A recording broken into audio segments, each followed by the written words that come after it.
মাদারীপুর শহরে আন্দোলনকারী ছাত্রলীগ পুলিশ ত্রিমুখী সংঘর্ষে বেশ কয়েকজন আহত হয়েছেন। মাদারীপুর থেকে কমপ্লিট শাটডাউন কর্মসূচি নিয়ে বিস্তারিত জানাচ্ছেন সহকর্মী মনির হোসেন। মাদারীপুরে কোটা বিরোধী যে আন্দোলন, সেই কমপ্লিট যে তাদের একটা শটডাউনের ঘোষণা ছিল, সেটা কিন্তু মাদারীপুরে কার্যত কার্যকর দেখা যাচ্ছে। সকাল 10টার থেকেই কিন্তু মাদারীপুরের যে শহরের প্রাণকেন্দ্র ও ডিসি ব্রিজ এলাকায় কিন্তু বিভিন্ন স্কুল কলেজের ছাত্রছাত্রীরা লাঠিসোঁটা নিয়ে একত্রিত হয় এবং ওইখানে সড়ক অবরোধ করে তারা কিন্তু স্লোগান দিতে থাকে।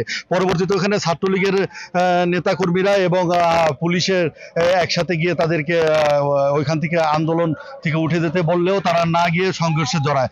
তখন থেকে যে সংঘর্ষ শুরু হয়, সেই সংঘর্ষ কিন্তু চলে একটানা ঘন্টা দুই ব্যাপী। তারপরে কিন্তু সংঘর্ষ মাদারীপুর জেলা শহরের বিভিন্ন অলিগলিতে ছড়িয়ে পড়েছে।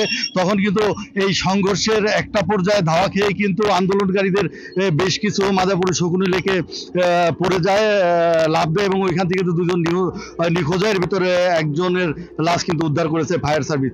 এছাড়াও কিন্তু এই পর্যন্ত 30 জনের মতো আহত হয়েছে এবং বেশ কিছু আন্দোলনকারী এবং ছাত্রলীগ কর্মী কিন্তু আহত আছে। এছাড়াও প্রায় 6 জনের মতো সাংবাদিক কিন্তু আহত আছে এই ঘটনায়। আমি এই মুহূর্তে আছি জেলা প্রশাসক কার্যালয়ের সামনে। জেলা প্রশাসক কার্যালয়ে কিন্তু আধা ঘন্টা ব্যাপী ভাঙচুর চালিয়েছে আন্দোলনকারীরা। এখনো কিন্তু পুলিশ হিমশিম খাচ্ছে আন্দোলনকারীদের সাথে তাদের মোকাবেলা করতে।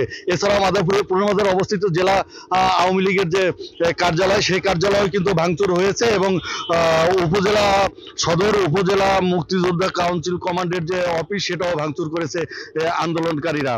এছাড়াও বিভিন্ন জায়গায় কিন্তু পাড়া মহল্লা থেকে অলিগলিতে কিন্তু আন্দোলনকারীরা অতর্কিত হামলা করছে এবং অতর্কিত হামলা করে কিন্তু তারা মাঝে মাঝে ইট পাটকেল এবং ককটেল বিস্ফোরণ ঘটাচ্ছে।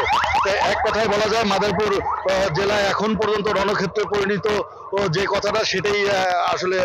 নগদের কাছে সব গ্রাহকই প্রিয়, তাই তো সারা দেশে ক্যাশ আউট চার্জ সবচেয়ে কম।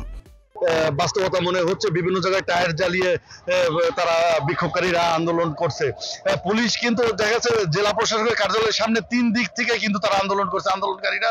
পুলিশ 3 দিক থেকে মোকাবেলা করার চেষ্টা করছে তাদের। এক এক সময় এক এক দিক থেকে তারা আন্দোলন আক্রমণ করছে এবং পুলিশ তাদের ধাওয়া করছে।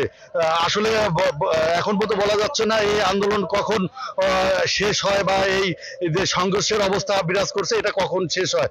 তবে সর্বোপরি যে মাদারীপুর জনগণের মধ্যে এখন পর্যন্ত একটি আতঙ্ক বিরাজ করছে যে কখন আবার বড় ধরনের রক্তক্ষয়ী সংঘর্ষের সৃষ্টি হয়। এখন দেখা যাচ্ছে যে দেখেন জেলা প্রশাসক কার্যালয়ের সামনে যে থানতুল এলাকা, সেই থানতুল এলাকায় একটা রাস্তার থেকে কিন্তু কিছু একদম ছোট ছোট বাচ্চারা, অর্থাৎ 8 বছর 10 বছর 15 বছর এরকম বয়সের বাচ্চারা কিন্তু তারা ইট পাটকেল ছুটছে। আসলে যা দেখে মনে হচ্ছে তারা এটাকে এনজয় করছে, যে এলাকা মাদারীপুরবাসী ছোট বড় সবাই এই জিনিসটাকে এখন আর সংঘর্ষ পর্যন্ত নাই, মানে সবাই এনজয় করছে, যে যেভাবে পারে সে সেভাবে কিন্তু ইট পাটকেল ছুটছে।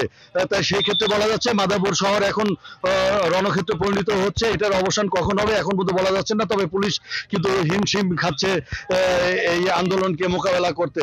আর ফায়ার সার্ভিস কিন্তু এখন পর্যন্ত যে 2 জন নিখোঁজ ছিল, একজনের লাশ উদ্ধার হলো, আরেকজনকে কিন্তু উদ্ধারের চেষ্টা চালিয়ে যাচ্ছে। তাই এই মুহূর্তে আমার পিছন থেকে যে যারা আন্দোলন করেছে তারা কিন্তু ইট পাটকেল ছুটছে। এটাই আসলে বাস্তব চিত্র মাদারীপুরের। তা এই ছিল আমার কাছে সর্বশেষ আন্দোলনের খবরাখবর।